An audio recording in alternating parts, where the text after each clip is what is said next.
Hi, it's me again, and I know in my first video, I promised more about my personal self-discovery, and that will be coming. However, there's something else I wanted to share with you that's been just playing on my mind lately.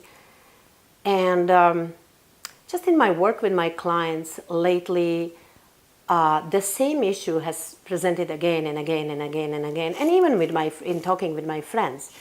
And that is fidelity, infidelity, relationships, monogamy versus polygamy.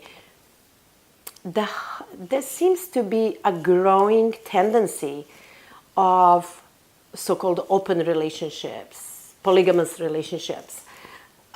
People who really are not able to commit to a long-standing monogamous relationship. So I've had a discussion with a colleague and a dear friend, and we were talking about that, and she was telling me how she thinks that that's people's way of distracting themselves from their true nature, distracting themselves from being truly intimate with one person, because when we are truly intimate with one person, we have an opportunity. We have to be truly intimate with ourselves, otherwise we can't be truly intimate with another. And while I think that's very possible for many people, I also wonder, and I'm saying this as a monogamous person, I want you to know that's just who I am, and there's no judgment to it. I don't think that's better or worse than anything else, it's just who I am. But I'm wondering if the way the world is kind of going, and maybe I'm super optimistic and maybe even naive, but I really do believe that there is a huge movement towards consciousness, just globally. Of course, there's lots of unconsciousness, lots of unconscious things and bad things and politics and everything, but I think there's also equal and opposite reaction to that action, which is a growing movement of cultivating consciousness. Lots of people, more and more and more. So I'm wondering what the future relationships will look like in 100, 200,000 years. I'm wondering what happens when we all wake up and become fully self-actualized and start feeling as one with everything and everyone. Will we be even able to have not only monogamous relationships, romantic relationships, obviously.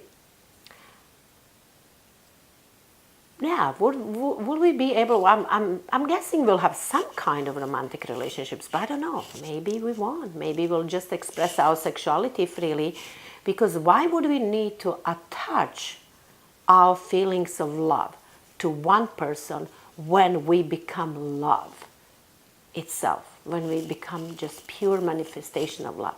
I'm just curious, this is just really my wondering about it. Meanwhile, I'm very happy to stay monogamous and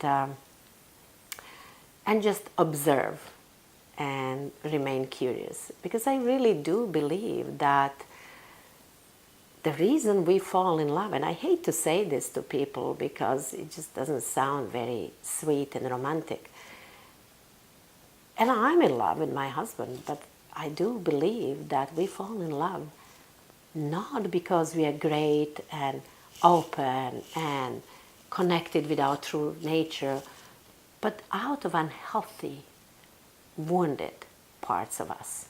I believe that those wounded parts of us are in a desperate need to attach to something or someone in order to heal. So what do? We attach usually unconsciously to someone, first of all, who looks on a conscious level like they complement us and they can help us complete us.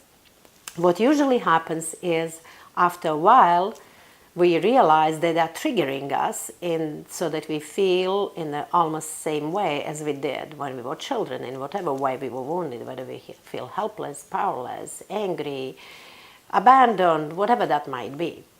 So that's why relationships go sour often. But that's why also, at least at this point of our conscious evolution, I believe that it's important to attach. I believe it's important to have those romantic relationships because they provide a perfect opportunity for personal growth.